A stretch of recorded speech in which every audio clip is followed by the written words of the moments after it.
Hey, talking about math and history, and we're going to be taking a look at when negative numbers do not work in a compound inequality. So, in this video, we're going to be solving an equation that tells us why negative numbers don't always work in compound inequalities. We have been doing these kind of problems in the past.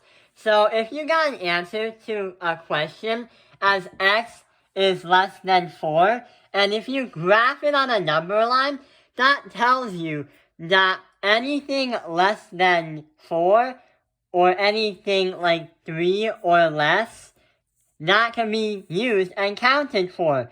But this isn't always true, because if we put a negative number in for x, it would still work, but in a geometry problem, it wouldn't, because if we are given this problem where we had to find the perimeter of a rectangle, and we had to find out what y is, but the thing is, it's not an equal sign. We're using a less than or equal to 78 sign. And what we're going to be using is a rectangle. I wish we had something to eat though. Look what I've got! Rectangles! So, the first step to solving this problem is to find the perimeter of the rectangle. Looks like we have a 2y plus 4 and a y minus 1. And a rectangle has two pairs of the same sides. So this is also 2y plus 4, and the other side is also y minus 1. So we can make an equation as 2 with parentheses, because there are two of them.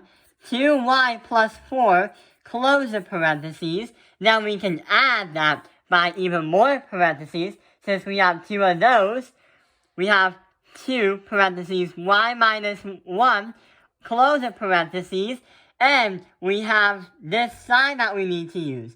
It can be less than or equal to 78.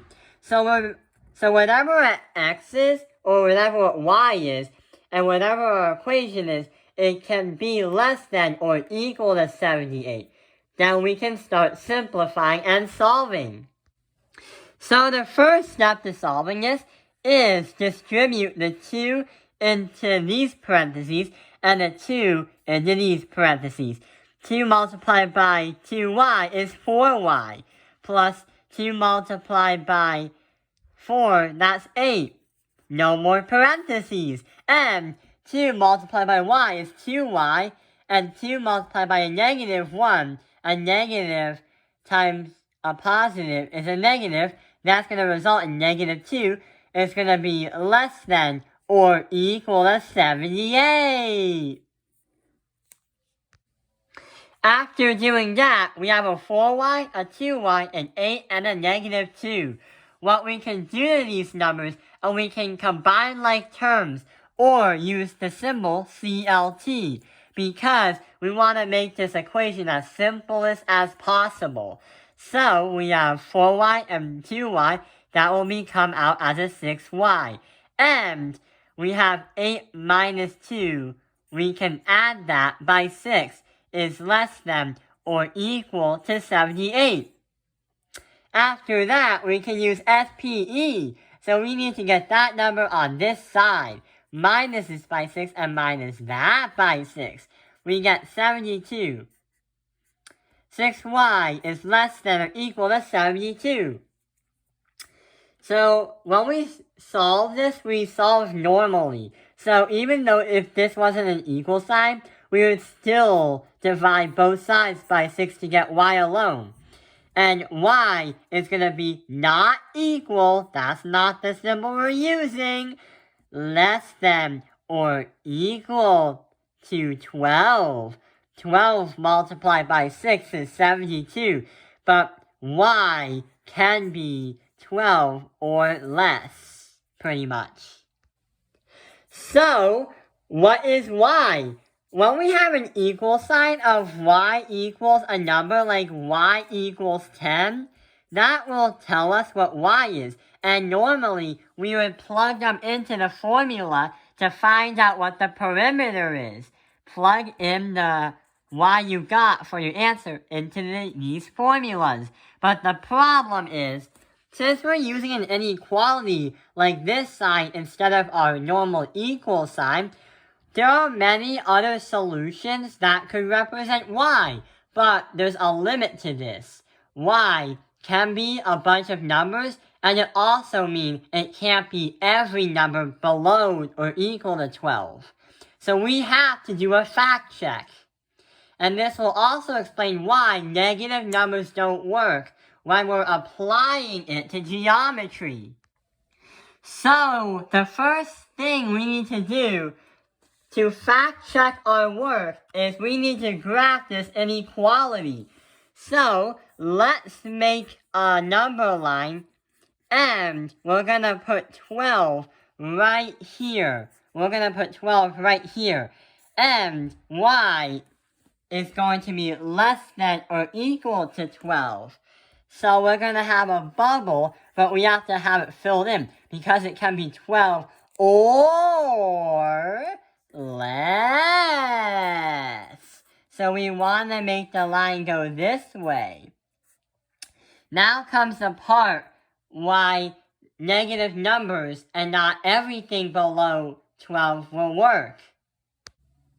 When we have these two equations, 2y plus 4 and y minus 1, there is one rule that both equations must follow, and it is an equation must be greater than 0. So what we're going to be doing is we're going to be using these and inserting 0 as one of our inequalities. Here's how we can do it. So let's write 2y plus 4, and let's write y minus 1. What they gotta do is be greater than 0. And we also have to have this greater than 0. The reason why is, imagine having a rectangle that is 4 by 4 by 2 by 2. Now, imagine the rectangle being 0, 0, 0, 0.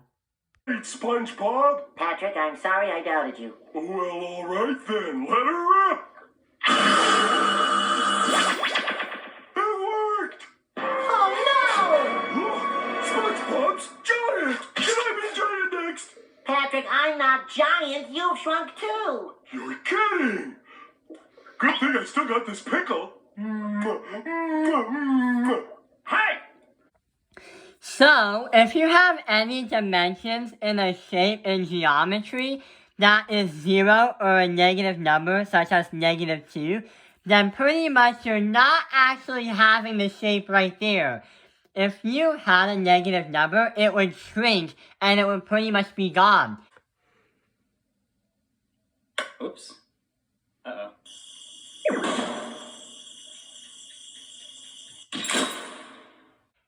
Have your two hands try to have them apart from each other by 4 inches. Now try to have them apart by negative 4 inches, which you can't really do. So that's why these equations must follow the rule of a number must be more than 0. So, we're gonna try and simplify these two equations. So we have 2y plus 4 is greater than 0. Why don't we subtract both sides by 4 to get 2y is greater than negative 4? But we still simplify normally. We divide both sides by 2, and we get negative 4 divided by, or negative 4 over 2. Or if you want a simplified answer, we'll get negative 2 over 1, or just negative 2. So that is telling us that y has to be greater than negative 2. And on the other side, we're going to add this by 1 and add this by 1. So we don't really have to do any dividing because there's no coefficient in front of the y. And when we have this, our answer for this one is y is greater than 1. The reason why we did these is because we want to be aware about rules and following the rule. And what we want to also be aware of is graphing these. So the first thing is y is greater than -2. So we're going to put -2 here, and we're going to put an open circle because it's greater than, and y is going to be this way. But we're not done yet because we have to still graph this one. Y is greater than 1. So we're going to put 1 right here on the number line. And we're going to have an open bubble again because it's greater than. But it's going to go this way.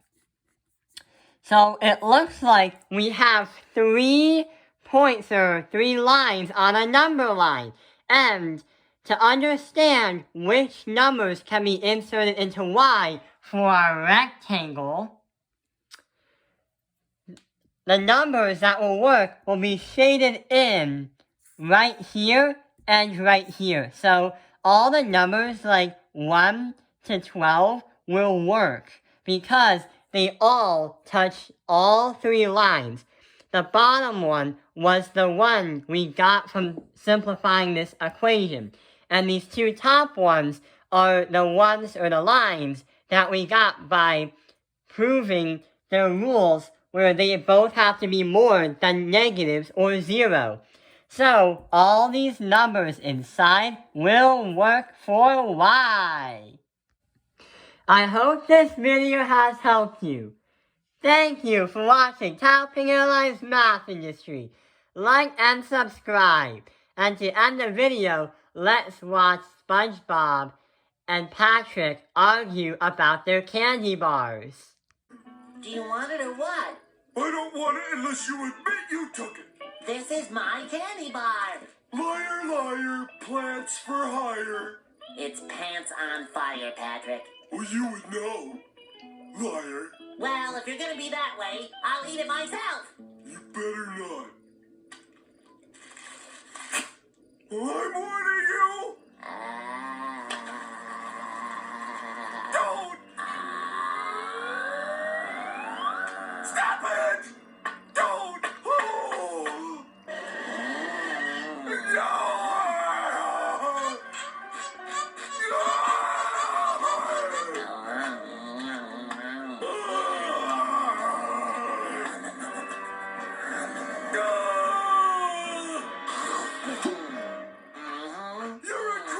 Person! I should have expected this after the way you stole that balloon!